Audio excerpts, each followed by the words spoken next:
अस्सलाम वालेकुम। Economy matters में खुशामदीद। मैं हूं शाहजेब अहमद। सबसे पहले शामिल करेंगे आज की टॉप स्टोरीज।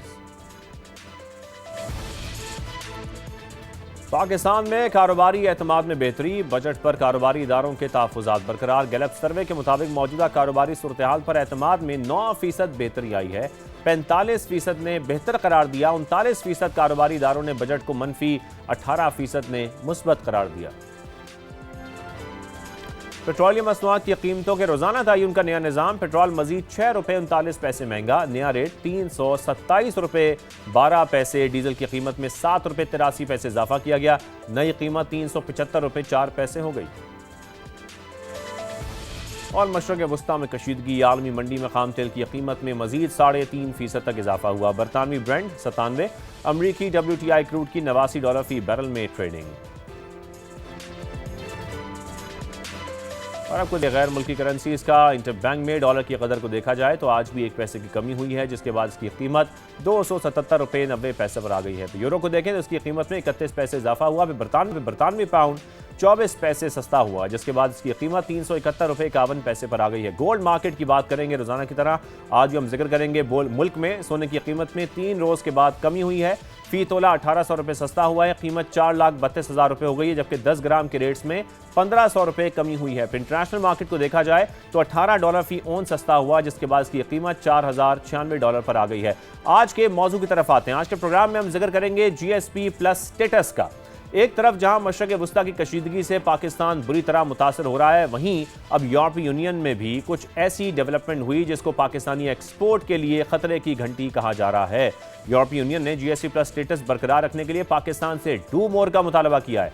यूरोपीय कमीशन की हालिया जायजा रिपोर्ट में कुछ शोबों में तशवीश का इजहार किया गया है। हुकूमत से मुतालबा किया गया है कि वो मौजूदा खामियों को दूर करने के लिए मौसर इकदाम करे।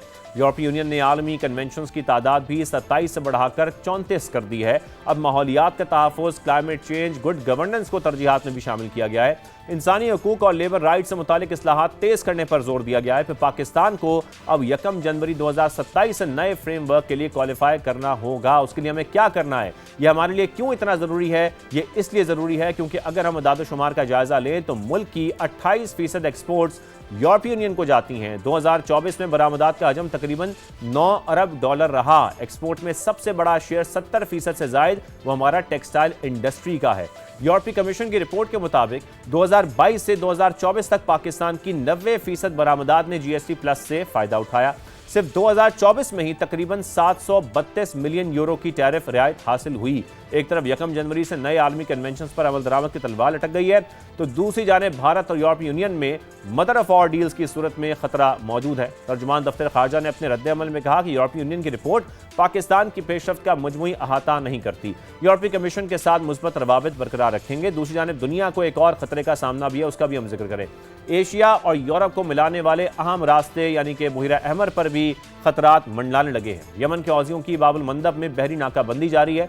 सऊदी अरब के 2 ऑयल टैंकर्स को निशाना बनाया है, जिसके बाद इस अहम बहरी गुजरगाह को लेकर दुनिया में तशवीश बढ़ती जा रही है। सबसे पहले बात करेंगे ब्यूरो चीफ इस्लामाबाद शकील अहमद साहब हमारे साथ मौजूद हैं। एप्टमा के चेयरमैन कामरान अरशद साहब भी हमें ज्वाइन करेंगे। माहिर मुआशरत सलमान भी हमारे साथ मौजूद होंगे और सारा जावेद साहिबा ट्रेड इकोनॉमिस्ट हैं, वो भी हमारे साथ मौजूद होंगी। लेकिन सबसे पहले शकील अहमद साहब मैं आपकी जानिब आऊँगा।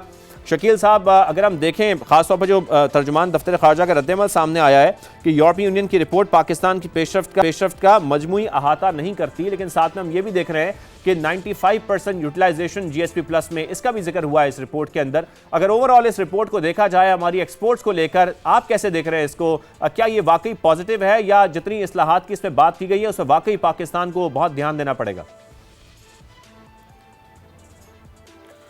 शाहजेब, बहुत शुक्रिया। ये इंतहाई अहम है पाकिस्तान की मईशत के लिए, पाकिस्तान की तजारत के लिए। और सबसे अहम चीज़ ये है कि अब 1 जनवरी 2027 से जो नया फ्रेमवर्क आ रहा है उसके क्वालिफाई करने के लिए पाकिस्तान को एक्स्ट्रा ऑर्डनरी परफॉर्मेंस इस्लाहात करना होंगी। क्योंकि जो नया फ्रेमवर्क आ रहा है उसको अगर मैं थोड़ा सा बता दूं आपको कि अब उसमें जो कन्वेंशंस की तादाद है वो 27 से बढ़ाकर 34 कर दी गई है। और 3 अहम चीज़ें जिसमें क्लाइमेट चेंज है, एनवायरनमेंट का प्रोटेक्शन है, फिर इसके अलावा जो गुड गवर्नेंस है उसको ख़ास अहमियत दी गई। और साथ साथ आपको पता है कि इंसानी हुकूक, लेबर राइट्स, ख़वातीन के हुकूक, बच्चों के हुकूक और इसके अलावा करप्शन के इश्यूज़ हैं, ये तमाम चीज़ें उसमें शामिल होंगी। तो EU की जो रिपोर्ट आई है उस पर पाकिस्तान का रद्द-ए-अमल तो दुरुस्त है, बिल्कुल मालूम होता है, क्योंकि गैर मतवाज़न किस्म की रिपोर्ट ये आई है, ऐसा कहना है दफ्तर खारजा का भी। और डिप्टी प्राइम मिनिस्टर और जो फॉरेन मिनिस्टर हैं हमारे इसहाक डार, वो भी आसियान फोरम के ऊपर मौजूद हैं और वहाँ पे उनकी मीटिंग हुई है यूरोपीय यूनियंस के जो रिप्रेजेंटेटिव हैं उनके साथ। उन्होंने ये अश्योर किया है कि हम इस पर अमल दरामद करेंगे। लेकिन शाहजेब, ज़्यादा खतरे की बात यह है कि हमारी काफ़ी ज़्यादा डिपेंडेंस है ऑन यूरोपीय यूनियन। अगर हम एक्सपोर्ट्स की बात करें, ओवरऑल हमारी एक्सपोर्ट्स उस तरह बढ़ नहीं रही। अगर बढ़ रही होती, हम अब $50 बिलियन, $60 बिलियन तक पहुंच चुके होते, तो हम कहते कि ठीक है जी, अगर यूरोपीय यूनियन को $8-9 बिलियन हम एक्सपोर्ट कर रहे हैं, तो अगर वो उसमें कुछ कमी भी आ जाएगी। लेकिन शकील साहब, आपको क्या लगता है, ये डिपेंडेंस एक पॉजिटिव चीज है या ये डिपेंडेंस नहीं होनी चाहिए? देखिए, डिपेंडेंस का इशू नहीं है शाहजेब। हमें अगर उससे बेनिफिट मिल रहा था, तकरीबन $350 बिलियन का, कोई 80 से 84 करोड़ डॉलर बनता है 2024 में जो बेनिफिट हुआ, तो इसको आप कई मल्टीपल ईयर्स पे इसको अगर आप कैलकुलेट करें तो अच्छा खासा बेनिफिट है। और हमारी डिपेंडेंस इसलिए भी अब काफ़ी ज़्यादा है यूरोपीय यूनियन के ऊपर कि ओवरऑल 25 से 30% हमारी एक्सपोर्ट्स हैं वो यूरोपीय यूनियन के जा रही हैं। फिर उसके अंदर भी टेक्सटाइल एक्सपोर्ट्स का जो वॉल्यूम है वो काफ़ी ज़्यादा है, 7 to 80%। और उसके अंदर बहुत सारी लेबर इन्वॉल्व है, काफ़ी सारा यूनिट्स हैं यहाँ पे टेक्सटाइल के, तो काफ़ी अलार्मिंग है पाकिस्तान के लिए। अब करना क्या है कि पाकिस्तान को डिप्लोमेटिक फ्रंट के ऊपर भी इस पर रोल प्ले करना है, प्रोएक्टिव, और साथ साथ इस्लाहात भी करनी है। लेजिस्लेशन हुई भी है, हमने लेबर राइट्स के लिए लेजिस्लेशन की है, इसके अलावा जो अकलियतें हैं उनके लिए, फिर ख़वातीन के लिए, बच्चों के तहफ़्फ़ुज़ के लिए ओवरऑल काफ़ी काम हुआ है। यूरोपीय यूनियन ने इसको एक्नॉलेज भी किया है कि 27 जो कन्वेंशन है उसकी तौसीक पाकिस्तान ने कर रखी है, लेकिन अब ये तादाद बढ़कर 34 हो गई है। तो अब हमारे पास टाइम कम है। अगर पाकिस्तान की पोजीशनिंग देखें ज़रा डिप्लोमेटिकली भी और ग्लोबल सीन पर भी पाकिस्तान की बड़ी अच्छी पॉजिटिव पोजीशन है, तो यूरोपियन कमीशन के साथ भी मुसलसल हमारे राबते भी हैं, मुलाकातें भी हैं। एक नए फ्रेमवर्क में जाना आपको लगता है चैलेंजिंग होगा पाकिस्तान के लिए 2027 में या नहीं होगा? मेरा ख्याल ये चैलेंजिंग होगा। और जिस तरह की इंडिकेशंस दे रहे हैं यूरोपीय यूनियन के ऑफिशियल्स, यहाँ इस्लामाबाद में EU के जो एम्बेसडर हैं रेमेंडस, उनसे भी मेरी भी बात हुई थी पिछले दिनों।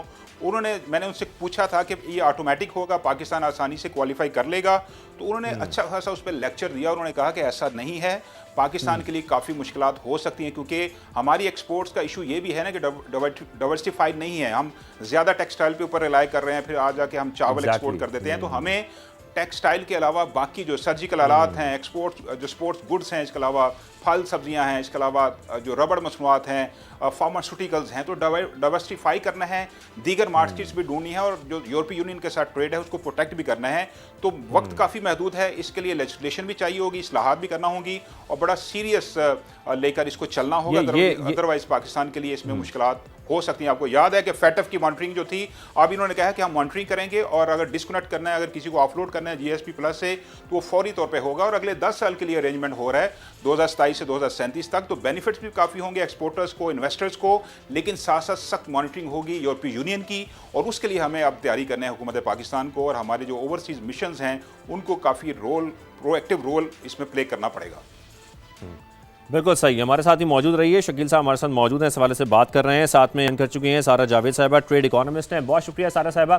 सारा साहिबा, ओवरऑल हम GST प्लस स्टेटस की जब अब बात कर रहे हैं, ज़ाहिर एक नए फ्रेमवर्क के अंदर हमने जाना है 2027 के अंदर, और उसके लिए हमें बहुत सारी इस्लाहात भी करनी है, अपनी तैयारी भी करनी है। एक बहुत बड़ा सेक्टर हमारा जिस पर हम रिलाई कर रहे हैं, जब सबसे ज़्यादा एक्सपोर्ट जहाँ से हो रही है 70%, वो हमारा टेक्सटाइल सेक्टर है। लेकिन ओवरऑल GST प्लस स्टेटस की जब हम बात कर रहे हैं, आप कैसे देख रही हैं इसको? पाकिस्तान के लिए ये कितना अहम है?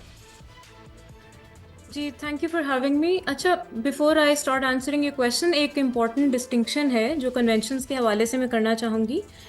एक फ़र्क है रैटिफिकेशन में और कंप्लायंस में। जब हम बात करते हैं कि हम न्यू GSP स्कीम में दाखिल होंगे और हम पे कुछ कन्वेंशंस जो हैं वो इम्पोज कर दी जाएंगी न्यू स्कीम के तहत, जिस तरह आपने कहा कि 27 से वो 32 हो जाएंगी। एक्चुअली 6 कन्वेंशंस हैं, जिसके अंदर से एक जो है वो एग्जिस्टिंग कन्वेंशन को रिप्लेस कर रही है। 2 ह्यूमन राइट्स की कन्वेंशन है, एक गुड गवर्नेंस की है, एक क्लाइमेट की है, और 2 ही लेबर राइट्स की कन्वेंशंस हैं। लेकिन जब हम कहते हैं रैटिफिकेशन की बात जब हम करते हैं, तो द गुड न्यूज़ है कि पाकिस्तान ने ये तमाम न्यू कन्वेंशंस ऑलरेडी रैटिफाई की हुई हैं। बल्कि मैं आपको बताऊंगी, इट्स ऑल्सो सरप्राइजिंग कि पाकिस्तान ने कुछ ऐसी कन्वेंशंस भी रेटिफाई की हुई हैं जो इंडिया ने नहीं की हुई। फॉर एग्जांपल, हमने हाल ही में 2025 में 2014 फोर्स्ड लेबर प्रोटोकॉल रेटिफाई किया है, जो कि इंडिया ने नहीं किया हुआ, हालांकि वो इंडिया EUFTA में भी मौजूद है।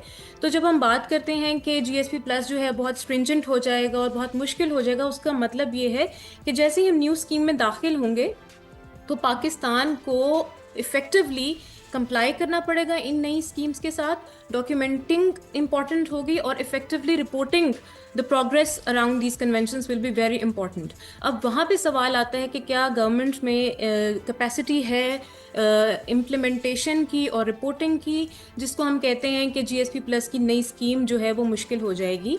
दूसरी बात ये है कि हमारी, जिस तरह के आपने जिक्र किया कि जो मेजॉरिटी ऑफ एक्सपोर्ट्स हैं वो EU को जाती हैं, 30% टोटल एक्सपोर्ट्स EU को जाती हैं, 40% हमारी टोटल टेक्सटाइल एक्सपोर्ट्स EU को जाती हैं। लेकिन हमें ये चीज़ भी रियलाइज़ करने की ज़रूरत है कि इंडिया ने एक बड़े तवील अरसे के लिए भी GSP इस्तेमाल किया है।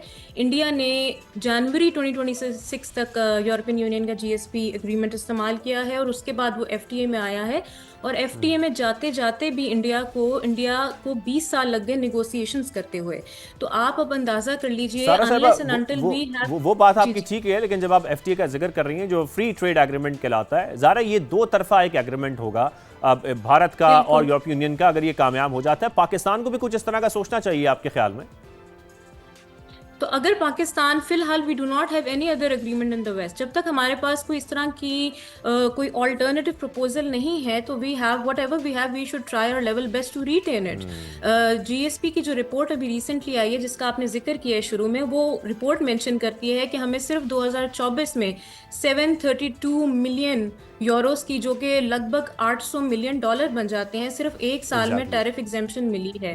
तो जब हमें टैरिफ एग्जेम्पशन एक साल में मिली है, तो अगर आप उसको एक्यूमुलेट कर दें ओवर द कोर्स ऑफ 13 या 14 ईयर्स, तो आप सोचेंगे कितनी बड़ी एग्जेम्पशन है जो कि पाकिस्तान को यूरोपियन मार्केट में मिली है। Unless and until we have any other alternate proposal, we have any other bilateral agreement, we must retain whatever we have.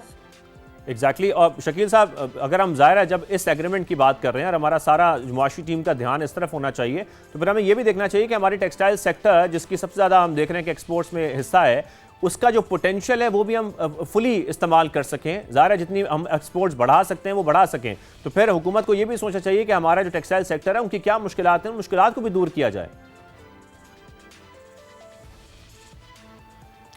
बिल्कुल मुश्किलात दूर होनी चाहिए, और जो जिस तरह का एनवायरनमेंट है, आपकी हाई एनर्जी कास्ट है, आपकी कॉस्ट ऑफ डूइंग बिजनेस ज़्यादा है, आपकी मार्केट के अंदर उस तरह की स्टेबिलिटी नहीं है, आपकी प्राइसेस में फ्लक्चुएशन है, फिर रीजनल जो टेंशन है, हालात बन रहे हैं, उसमें तो और ज़्यादा पाकिस्तान की जो एक्सपोर्ट्स हैं, जो पाकिस्तान की जो ट्रेड है, वो अंडर स्ट्रेस है। ज़ाहिर है पाकिस्तान नहीं, बाकी मुल्कों की भी है, लेकिन हमारी चूँकि बेस कम है, हमारी एक्सपोर्ट्स लिमिटेड हैं as compare to regional countries जिनकी एक्सपोर्ट्स ज़्यादा हैं, तो हमारे पास कुशन या मार्जिन कम है। तो वैसे भी कहते हैं कि नो लंच इज़ फ्री, तो अगर हम ड्यूटी फ्री एक्सेस ले रहे हैं यूरोपीय मार्केट से, या लिमिटेड कम उस पर ड्यूटी लग रही है, तो ये फॉर एवर नहीं है। उसके लिए आपको सिर्फ तौसीक करना जो है वो काफ़ी नहीं है, आपको कंप्लायंस रेट बढ़ाना है, और उन्होंने इस दफ़ा कहा है कि हम मॉनिटरिंग करेंगे। मैं आपको याद दिला रहा था कि जैसे माजी में फेटअप की होती थी मॉनिटरिंग, उनके डेलीगेशन आते थे, मॉनिटरिंग होती थी, रिपोर्ट्स होती थी, असेसमेंट जायज़ा लेते थे। अब ये इसी तरह का कोई अरेंजमेंट होने जा रहा है, और इसके अंदर ज़ाहिर है ह्यूमन राइट्स का इशू जो है उनके लिए काफ़ी इंपॉर्टेंट है, वो इसको हाईलाइट कर रहे हैं। फिर फ्रीडम ऑफ एक्सप्रेशन है, फ्रीडम ऑफ स्पीच, ये सारी चीज़ें हैं।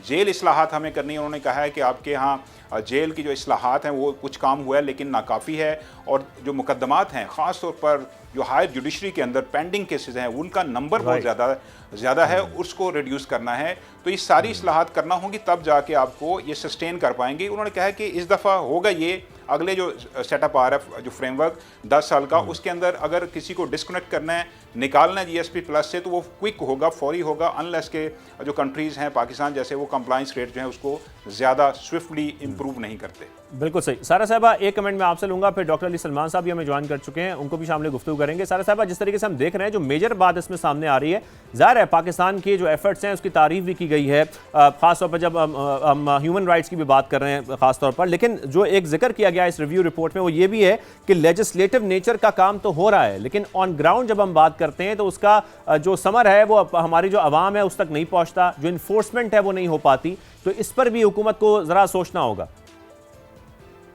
बिल्कुल। तो इसका यही जवाब है कि अगर आप जीएसपी प्लस के एग्रीमेंट को पढ़ें तो बेसिकली ये G2G एग्रीमेंट है।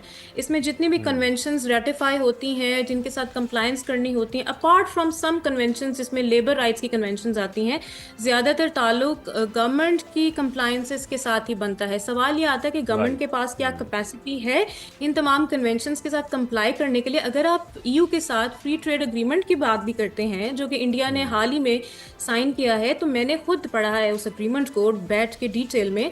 इंडिया ईयू एफटीए के अंदर ही 38 प्रोटोकॉल्स, कन्वेंशंस, डेक्लेरेशंस है सस्टेनेबिलिटी के ऊपर, ट्रेसिबिलिटी के ऊपर, और तमाम एनवायरमेंटल है, CBAM है, CS-DDD है, वो सारी उस एग्रीमेंट में एम्बेड हुई हुई हैं। अगर पाकिस्तान नेगोशिएशन टेबल पे आता है एफटीए के लिए भी, तो Pakistan will have to go through the painful reforms in compliance and sustainability. तो अगर हमारे जीएसपी प्लस में ये हाल है, तो आप सोचें एफटीए के अंदर आप कैसे जाएंगे। एफटीए के अंदर जाने के लिए आपके लिए बहुत ज़रूरी है कि आप एग्जिस्टिंग कन्वेंशंस के साथ पहले जो है उनको रेटिफाई तो किया हुआ है, आप उनके साथ कंप्लाई करें। तो जो हमें 2 साल का पीरियड दिया हुआ है नई स्कीम में शामिल होने तक, उसमें गवर्नमेंट को बहुत आई थिंक एक्सपोर्टिंग कम्युनिटी के साथ बैठना चाहिए और बता देना चाहिए, बिल्कुल क्लियरली बता देना चाहिए वो क्या कर सकती है, वो क्या नहीं कर सकती, ताकि हम मिल बैठ के इस मसले का कोई हल निकालें। राइट। डॉक्टर अली सलमान साहब ये हमारे साथ मौजूद। डॉक्टर साहब बहुत शुक्रिया हमें वक्त देने के लिए। डॉक्टर साहब ये जीएसटी प्लस स्टेटस हमें ज़ाहिर है ऐसे नहीं मिला, ईयू की जो डिमांड्स हैं हमें वो पूरी भी करनी है, जैसे कि जिक्र भी हो रहा है ऑलरेडी। जो लेबर राइट्स हैं उससे मुतालिक इस्लाहात हैं वो भी तेज़ करनी है, फिर गुड गवर्नेंस को भी तरजीह देनी है। अगर हम नए फ्रेमवर्क के लिए क्वालिफाई करना चाहते हैं इस रिव्यू रिपोर्ट के लिए, ज़ाहिर है इस रिव्यू रिपोर्ट को देखते हुए आप क्या समझते हैं कितनी इंपॉर्टेंस रखती है हमारी गवर्नमेंट के लिए तमाम इस्लाहात करने के लिए? जी देखें, चूंकि ईयू हमारे एक्सपोर्ट बास्केट का तकरीबन इस वक्त 28 से 30% है, तो यकीनन हमारे लिए एक्सपोर्ट्स बहुत अहम है। हमें प्रेफरेंशियल एक्सेस मिली हुई है जीएसपी प्लस के ज़रिए, और पिछले कुछ अरसे में हमारी जो कंप्लाइंस की रिपोर्ट्स हैं उस पर काफ़ी तहफ़्फ़ुज़ात का इज़हार किया ईयू पार्लियामेंट की तरफ से। अगरचे हमें रिव्यू में एक तरह से उन्होंने हमें पास किया और फिर उसको एक्सटेंड किया गया, और 2027 के आखिर तक हम एग्जिस्टिंग कंडीशंस के मुताबिक एक्सपोर्ट कर सकते हैं तरजीही बुनियाद के ऊपर, जहां पर टैरिफ की काफ़ी ज़्यादा हमें गुंजाइश दी गई है। तो पाकिस्तान का चूँकि एक्सपोर्ट वॉल्यूम अनफॉर्चुनेटली कम हो रहा है पिछले 1-2 सालों के मुकाबले में, इसलिए ऐसी कोई भी मार्केट जहाँ पर हमें कंसेशंस अवेलेबल हों वो मौजूदा हालात में हमारे लिए अहमियत रखती हैं। लेकिन अगर आप एक बिगर पिक्चर को देखना चाहें तो बिगर पिक्चर हमारे लिए ये है कि एक जो मुल्क इससे ग्रेजुएट कर गए हैं वो मुल्क वो हैं जिनकी पर कैपिटा इनकम बेहतर हो गई, जिनकी इकोनॉमिक कंडीशंस बेहतर हो गई, और एक तरह से इस कंडीशन में रहने के लिए एक डिसइंसेंटिव ये है कि आपकी एक हद से ज़्यादा एक्सपोर्ट्स ना बढ़ें, आपकी जो इनकम एक हद से ज़्यादा ना हो। तो ये कोई लॉन्ग टर्म सोल्यूशन तो नहीं है, लेकिन ये एक ख़ास अरसे के लिए हमें प्रोवाइड किया गया था, जिसमें कि गुड गवर्नेंस, जिसमें लेबर राइट्स भी शामिल हैं, एनवायरमेंटल प्रोटेक्शन भी शामिल हैं, ह्यूमन राइट्स की लॉज भी शामिल हैं, उनको लिंक किया गया है। सो इसलिए हवाले से एक अपॉर्चुनिटी तो है, लेकिन साथ ही साथ हमें अपनी एक्सपोर्ट को और इंडस्ट्रियल स्ट्रक्चर को की बुनियादी इस्लाहात की ज़रूरत है, ना कि हम इसी के ऊपर डिपेंड करके बैठे। और डॉक्टर साहब इसीलिए हम कह रहे हैं कि ये जीएसटी प्लस स्टेटस जो है ये खतरे में नहीं पड़ना चाहिए। तो हमारी जो मुआशी टीम है उसको सारे काम छोड़कर इस पर ही ध्यान देना चाहिए कि हम आने वाले जनवरी में इसके लिए किस हद तक तैयार हो सकते हैं, क्योंकि जैसे कि अभी सारा साहब ने भी जिक्र किया कि 2024 में जीएसटी प्लस की बदौलत हमने देखा कि तकरीबन $790 मिलियन जो कस्टम ड्यूटी है इसकी बचत हुई है, तो ये पाकिस्तान के लिए काफ़ी फ़ायदा पहुँचाएगा। देखिए, अपनी कैपेसिटी की हद तक हुकूमत ने काफ़ी हद तक उनके मुतालबात पूरे किए हैं। अभी जो ख़बर ये है कि पहले हमने 27 कन्वेंशंस को कंप्लाइंस करनी होती है, अब उसकी तादाद बढ़ के 34 कन्वेंशन तक हो रही है। उसमें मज़ीद मुतालबात शामिल किए गए हैं, और वो ज़ाहिर है हमारी कैपेसिटी के मुताबिक हम काम कर रहे हैं। लेकिन अगर हमारी माशी टीम का जो तरजीहात हैं वो ज़ाते खुद हमारी ग्लोबल मार्केट्स होनी चाहिए, वो आज़ाद तिजारत के मौके होने चाहिए, वो एफटीएज होने चाहिए। ये एक लिमिटेड मौका ही रहेगा हमारा। मेरा ख्याल है कि हम अपनी पीक ऑलरेडी अचीव कर चुके हैं। आज से 2 साल पहले हमारी एक्सपोर्ट टू ईयू $9 बिलियन के करीब पहुंच गई थी, जो अब कम होके $8.5 बिलियन हो गई हैं। तो इसका मतलब ये है कि चूंकि हमारा इंडस्ट्रियल स्ट्रक्चर कुछ कंस्ट्रेंट्स का शिकार है, एनर्जी कॉस्ट को देख लें, फाइनेंसिंग कॉस्ट को देख लें, फिर अभी देखें कि जो हमारा कंपेटिटर है, इंडिया है, वियतनाम है, बांग्लादेश है, वहाँ पर कैसे वैल्यू एडिशन हो रही है। असल में तवज्जो तो उस तरफ होनी चाहिए माशी टीम की। जीएसपी प्लस एक महदूद विंडो है, वो ठीक है, हमारे पास अभी 1-2 साल तक वो मौजूद है, लेकिन असल में तो सोचना ये चाहिए कि ये मुल्क जो अभी इंडिया जैसे ईयू की मार्केट में $150 बिलियन से ज़्यादा की एक्सपोर्ट कर रहा है, हमारी टोटल एक्सपोर्ट $8-9 बिलियन की हैं। तो वो इंटीग्रेशन कैसे आएगी? अब इंडिया ईयू तो एफटीए की तरफ जा रहे हैं, हम कंसेशनरी रिजीम की तरफ है, तो बड़ी पैराडाइम शिफ्ट की ज़रूरत है इस चीज़ को अपने मद्देनज़र रखते हुए। तो मैं समझता हूँ हमें इसको एक बड़े एंगल से देखना चाहिए। एक और छोटी सी मैं आपसे शेयर करता हूँ कि जिस अरसे में हमारी एक्सपोर्ट्स ईयू की तकरीबन 45% बढ़ी, यानी 2014 से लेकर 2024 तक उसमें 45% इजाफा हुआ, उसी अरसे में हमारी जो एक्सपोर्ट्स टू यूएस उसमें तकरीबन 66% इजाफा हुआ, जहां पर हमें कोई ख़ास कंसेशंस अवेलेबल नहीं थी। तो जब हम एक ओपन मार्केट में compete करते हैं तो उसके अंदर ग्रोथ के अपने डॉक्टर साहब इम्कानात हमारे होते साथ ही हैं। मौजूद रहिए, एक ब्रेक शामिल कर देंगे, वापस आएंगे, हमारे साथ मौजूद हैं, फिर इस गुफ्तगू को आगे बढ़ाते हैं और ग्लोबल मार्केट को कैसे हमने रीच करना है इस पर भी बात करेंगे।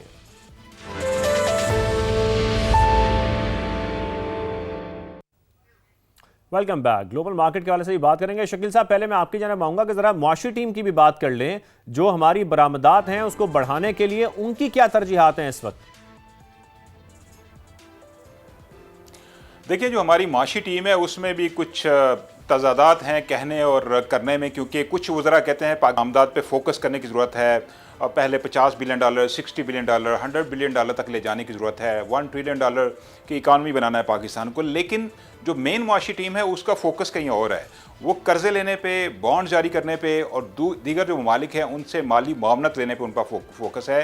इंटरनेशनल कैपिटल मार्केट का उन्होंने रुख किया हुआ है। अमेरिका से डॉलर की उन्होंने जो माली मुआवनत मांगी है, अभी तक अमेरिका ने कोई पॉजिटिव जवाब नहीं दिया। इसके अलावा IMF से कर्जा, ADB से कर्जा, वर्ल्ड बैंक को ऑन बोर्ड लिया हुआ है। तो उनका फोकस ये है कि हमें कहीं से कर्जे मिल जाएं, एक्सटर्नल फाइनेंसिंग मिल जाए, एक्सपोर्ट्स बढ़ाने के ऊपर उस तरह का फोकस हमें नज़र नहीं आ रहा। यही वजह है कि इस साल एक्सपोर्ट्स पिछले साल से भी कम हुई हैं। और यूरोपीय यूनियन पाकिस्तान के लिए इतना इंपॉर्टेंट इसलिए भी है कि हमारा जो ट्रेड बैलेंस है वो यूरोपीय यूनियन के साथ वो पाकिस्तान के हक में है। अगर हम $12-13 बिलियन की ट्रेड कर रहे हैं यूरोपीय यूनियन के साथ, तो हम $8-9 बिलियन एक्सपोर्ट्स कर रहे हैं और $3-3.5 बिलियन की अशिया इंपोर्ट कर रहे हैं। 27 कंट्रीज़ हैं यूरोपीय यूनियन के, लेकिन 5-6 ऐसे कंट्रीज़ हैं जिनके साथ हमारी ज़्यादा ट्रेड है, जिसमें जर्मनी, फ्रांस, बेल्जियम, नीदरलैंड और इस तरह के कंट्रीज़ हैं। तो हमें अपनी एक्सपोर्ट्स मज़ीद हम बढ़ा सकते हैं इन 27 कंट्रीज़ को, लेकिन उसके लिए ज़रूरी है कि जो हमारी माशी टीम है, जो लीडरशिप है, उसका इस तरफ फोकस हो। लेकिन बरामदात बढ़ाने के ऊपर उस तरह का फोकस नज़र नहीं आ रहा। अलबत्ता बयानात ज़रूर दिए जा रहे हैं इस हवाले से, बयान दिए जा रहे हैं। सारा साहिबा, जिस तरीके से अभी हम बात भी कर रहे हैं, ज़ाहिर है ग्लोबल मार्केट को एक्सप्लोर करने की ज़रूरत भी है, हम इस पर अपनी सारी डिपेंडेंसी नहीं रख सकते। लेकिन जब हम बात करते हैं बांग्लादेश की, वियतनाम की, वो ऐसा क्या कर रहे हैं कि हमारी सिर्फ टेक्सटाइल एक्सपोर्ट्स में भी वो हमसे आगे हैं? एक तो जिस तरह अभी फोकस की बात हो रही थी कि एक्सपोर्ट्स पे फोकस रखने का, बहुत पहली बात तो है कि हमारी गवर्नमेंट का एक्सपोर्ट्स के ऊपर से फोकस बार बार हट जाता है। उसकी एक वजह करंट अकाउंट में रेमिटेंस के इनफ्लो भी हैं। पिछले 20 सालों में जो शेयर है इनफ्लोस का फ्रॉम द एक्सपोर्ट्स वो हाफ हो चुका है, और जो शेयर है रेमिटेंसेस का करंट अकाउंट में वो डबल हो चुका है। जहाँ तक बात है हमारे जो दोस्त ममालिक हैं वो ऐसा क्या कर रहे हैं, तो उसमें एक चीज़ ये है जो कि बहुत इंपॉर्टेंट है, जिसको मैं रेस करना चाहूँगी, कि पाकिस्तान की जो वैल्यू एडेड एक्सपोर्ट्स हैं to the EU and to the US as well, जो ग्लोबली हम एक्सपोर्ट्स करते हैं, उसमें कॉटन का शेयर बहुत ज़्यादा है। बल्कि अगर आप कंपैरिजन करें, आप प्लॉट करें Bangladesh, Vietnam, China, India, Cambodia, Indonesia, Malaysia, तो पाकिस्तान का शेयर 50% है वैल्यू एडेड एक्सपोर्ट्स में, यानी कि हमारी जो 50% वैल्यू एडेड एक्सपोर्ट्स हैं वो कॉटन बेस्ड हैं। उसके बाद बांग्लादेश का आता है, उसके बाद इंडिया का आता है, और वो कम होता चला जाता है जैसे ही हम चाइना, वियतनाम और बाकी ममालिक की तरफ जाते हैं। तो आई थिंक जो पहला स्टेप ये है कि जो हमारी टॉप टैरिफ लाइंस हैं, most demanded tariff lines in the European market as well as in the US, अगर हम उनको टारगेट करना शुरू करें, वो उन उन उस कॉम्पोजिशन को फॉलो करना शुरू करें, तो that is the first step. लेकिन मैं इसके साथ ये भी कहना चाहूँगी कि जहाँ पे हमें कस्टमाइज प्रोडक्ट्स बनाने हैं वहाँ पे कंप्लायंट भी होने चाहिए। We will have to comply with all the emerging regulations जो वेस्ट से आ रही हैं। और जो मोस्ट इंपॉर्टेंट बात है दैट इज़ कॉस्ट इफेक्टिवनेस। अगर हम कंप्लायंट भी हैं, हमारे प्रोडक्ट कस्टमाइज्ड भी हैं, लेकिन अगर हम कंपेटिटिव नहीं है, हमारी कॉस्ट ऑफ डूइंग बिजनेस ही इतनी ज़्यादा है कि वो प्राइस आउट कर देती है प्रोडक्ट को, तो अल्टीमेटली हम वहाँ तक पहुँच नहीं सकेंगे। बिल्कुल सारा साहब, ये तो मुसलसल जो हमारी इंडस्ट्री है, टेक्सटाइल सेक्टर है, वो ये मुतालबात उठाते रहेंगे। कंपैरेटिवनेस बहुत ज़रूरी है, नहीं तो ज़ाहिर है हमारी कॉस्ट इतनी ऊपर चली जाएगी कि वैल्यू एडिशन कर भी लें तब भी हम एक्सपोर्ट्स में उनसे आगे नहीं जा सकते। डॉक्टर अली सलमान साहब, मैं आपकी जानिब आऊँगा। जब वैल्यू एडिशन की भी हम बात कर रहे हैं, ख़ासतौर पर जब हम एक्सपोर्ट सेक्टर में टेक्सटाइल को देखें तो तकरीबन 70% एक्सपोर्ट्स हमारी टेक्सटाइल सेक्टर से हैं, लेकिन मुआशी टीम की जो पूरी कोशिश इसमें होनी चाहिए वो हमें दिखाई नहीं दे रही, जितना पोटेंशियल हमें टेक्सटाइल सेक्टर के अंदर भी दिखाई देता है। लेकिन टेक्सटाइल तो अभी भी हमारा मेजर एक्सपोर्ट का शेयर है, वो टेक्सटाइल के पास ही है, ओवरऑल भी टेक्सटाइल के पास है। लेकिन खुद ईयू की तरफ से ये इस तरह की ऑब्जर्वेशंस आई हैं कि हमारे पास हमें डाइवर्सिफाई करना चाहिए। हमें जैसे जेम्स एंड ज्वेलरी के सेक्टर में हम काम कर रहे हैं, माइंस एंड मिनरल्स के सेक्टर में हमें काम करने की गुंजाइश है। इन सब तमाम सेक्टर्स में हम वैल्यू एडिट करके, वैल्यू एडिशन करके हम ईयू के अंदर इसी जीएसटी प्लस के अंदर एक्सपोर्ट्स कर सकते हैं, उनको बढ़ा सकते हैं। टेक्सटाइल तो रहेगा, लेकिन हमें डाइवर्सिफिकेशन की तरफ जाना चाहिए। अच्छा डॉक्टर साहब, यहाँ पर मैं आपसे एक कमेंट और भी चाहता हूँ। ज़ाहिर है जब इस हम रिपोर्ट को देखें, इसमें और बहुत सारे ऐसे मुतालबात हैं, इसका जिक्र किया गया है। यूरोपीय यूनियन ने जो पाकिस्तान से डू मोर का मुतालबा हम बार बार इसलिए कह रहे हैं कि जब हम ये देख रहे हैं कि जो आलमी कन्वेंशन की तादाद एक तो बढ़ाई गई है, वो 34 कर दी गई, लेकिन इसमें कुछ दीगर मुतालबात भी हैं इसके साथ, जैसे कि जो वफाकी और सूबाई सतह पर एंटी करप्शन इदारे हैं उनकी सलाहियत बढ़ाने पर भी बहुत जोर दिया गया है। फिर गुड गवर्नेंस की भी बात की गई है। ये भी कितनी ज़रूरी है जब हम इस फ्रेमवर्क में जाना चाहते हैं तो? जी, गुड गवर्नेंस का जो कन्वेंशंस हैं, ग्लोबल कन्वेंशंस जिस पे हमने कमिटमेंट की है, उसी का एक हिस्सा है। और अगर आप आईएमएफ की भी गवर्नेंस रिपोर्ट देखें, उसमें भी ट्रांसपेरेंसी की तरफ, एसेट डिक्लेरेशन की तरफ काफ़ी ज़ोर दिया गया है, बल्कि अब वो कंडीशंस का हिस्सा बना दिया गया है, जो कि सरकारी मुलाजमीन, मिनिस्टर, सब लोग, पार्लियामेंटेरियंस अपने असासे एसेट डिक्लेयर करें। तो मैं समझता हूँ कि ये बिल्कुल मुनासिब बात है। हमारे पब्लिक रिसोर्सेज ज़ाहिर है अवाम की अमानत हैं, और अवाम को ये जानने का हक हासिल है कि उनके रिसोर्सेज कैसे इस्तेमाल हो रहे हैं। तो ट्रांसपेरेंसी और करप्शन को मिनिमाइज़ करने के लिए बिल्कुल सही, जो भी स्टेप्स लेने चाहिए वो हुकूमत की अपनी जिम्मेदारी है, उसको लेना ठीक चाहिए। है। डॉक्टर अली सलमान सारा साहब हमारे साथ मौजूद हैं। एक ब्रेक शामिल करते हैं, फिर वापस आते हैं।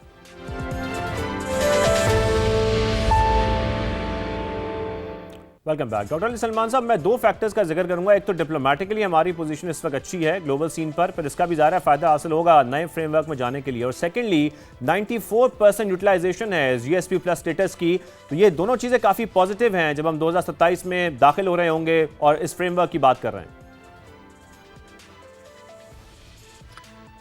जी बिल्कुल, आप दुरुस्त कह रहे हैं। इसमें हमें इस वक्त चूँकि हमारा जो डिप्लोमेटिक हमने इन्वेस्टमेंट की है, उसका हम रीजन के अंदर भी फ़ायदा उठा सकते हैं।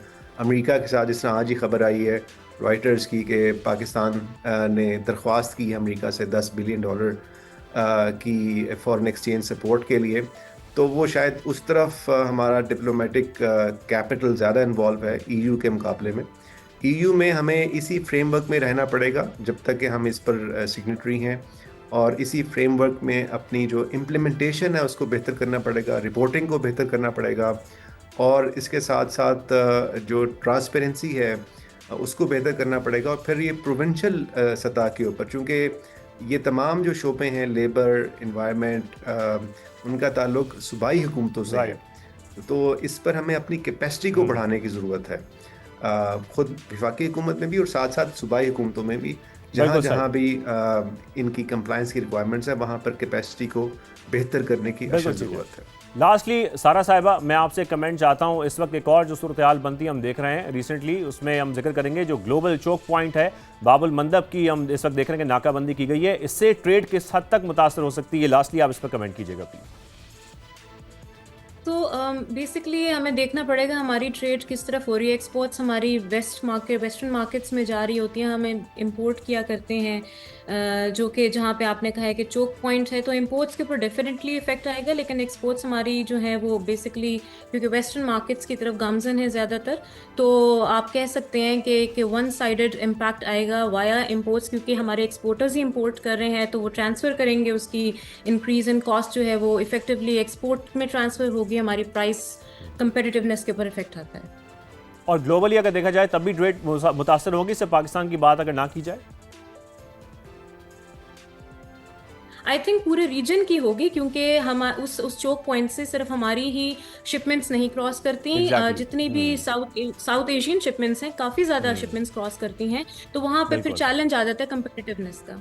बिल्कुल ठीक है। सारा साहिबा बहुत शुक्रिया। ट्रेड इकोनॉमिस्ट हमारे साथ मौजूद। सलमान साहब आपने हमें ज्वाइन किया। शकील अहमद साहब हमारे साथ मौजूद थे। शो का वक्त खत्म होता है, इजाज़त दीजिए, अल्लाह हाफ़िज़।